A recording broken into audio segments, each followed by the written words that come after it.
Mlango wa 4.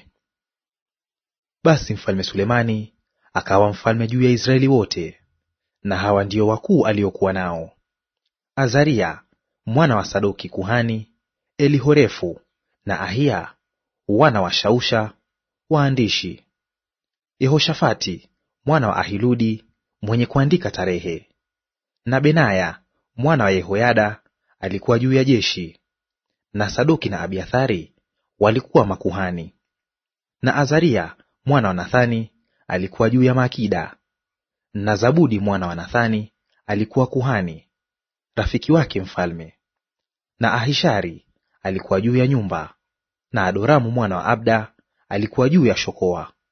Sulemani alikuwa na maakida 12 juu ya Israeli wote, walioleta chakula cha mfalme na nyumba yake.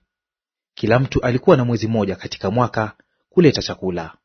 Na haya ndiyo majina yao: mwana wa Huri, mlimani mwa Efraimu; mwana wa Dekari, kutoka Makasi, na Shaalbimu, na Beth-Shemeshi, na Elon Beth-Hanani; mwana wa Hesedi, katika Arubothi, na soko ilikuwa kwake, na nchi yote ya Heferi; mwana wa Binadabu, katika Nafath-Dori yote, ndiye aliyekuwa naye Tafathi binti Sulemani kuwa mke wake; Baana mwana wa Ahiludi, katika Taanaki na Megido, na Beth-Sheani yote iliyo kando ya Sarethani chini ya Yezreeli, tangu Beth-Sheani mpaka Abel-Mehola, hata kupita Yokmeamu; mwana wa Geberi, katika Ramoth-Gileadi, na kwake ilikuwa miji ya Yairi mwana wa Manase iliyomo Gileadi; na kwake ilikuwa wilaya ya Argobu iliyomo Bashani, miji mikubwa 60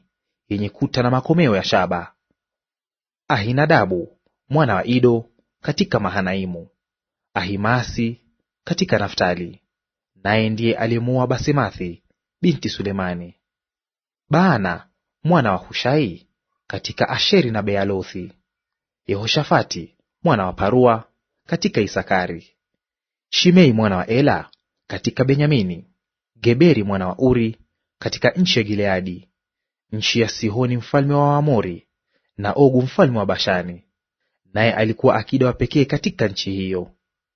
Yuda na Israeli walikuwa wengi kama mchanga wa pwani kwa wingi, wakila na kunywa na kufurahi. Sulemani akatawala juu ya falme zote, toka mto mpaka nchi ya Wafilisti, na hata mpaka wa Misri. Walimletea tunu na kumtumikia Sulemani siku zote za maisha yake. Na vyakula vya Sulemani vya siku moja vilikuwa kori 30 za unga wa mzuri, na kori 60 za ngano, na ng'ombe 10 walionona, na ng'ombe 20 za malisho, na kondoo 100, pamoja na ayala na paa na kulungu na kuku walionona. Kwani alikuwa akitawala nchi yote upande huu wa mto, toka Tifsa mpaka Gaza, juu ya wafalme wote wa upande huu wa mto, naye alikuwa na amani pande zake zote. Yuda na Israeli wakakaa salama, kila mtu chini ya mzabibu wake na chini ya mtini wake, tokea Dani mpaka Beersheba, siku zote za Sulemani. Tena Sulemani alikuwa na mabanda ya farasi 40,000 kwa magari yake, na wapandao farasi 12,000. Na maakida wale wakaleta chakula kwa mfalme Sulemani na kwa wote walioijia meza ya mfalme Sulemani, kila mtu katika mwezi wake, kisipunguke kitu. Shairi pia na majani kwa farasi na kwa wanyama wenye mbio wakaleta mahali walipokuwapo, kila mtu kwa kadiri ya kazi yake.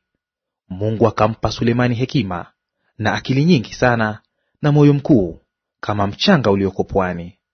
Hekima ya Sulemani ikapita hekima ya wana wote wa mashariki, na hekima zote za Misri, kwa kuwa alikuwa na hekima kuliko watu wote, kuliko Ethani Mwezrahi, na Hemani na Kalkoli na Darda wana wa Maholi. Zikaenea sifa zake kati ya mataifa yote yaliyozunguka. Naye akanena mifano 3,000, na nyimbo zake zilikuwa 1,005. Akanena habari za miti, tangu mwerezi ulioko Lebanoni hata hisopo umeao ukutani. Pia akanena habari za wanyama na za ndege na vitambaavyo na samaki. Wakaja wa mataifa yote ili waisikie hekima ya Sulemani, toka wafalme wote wa ulimwengu waliokuwa wamepata habari za hekima yake.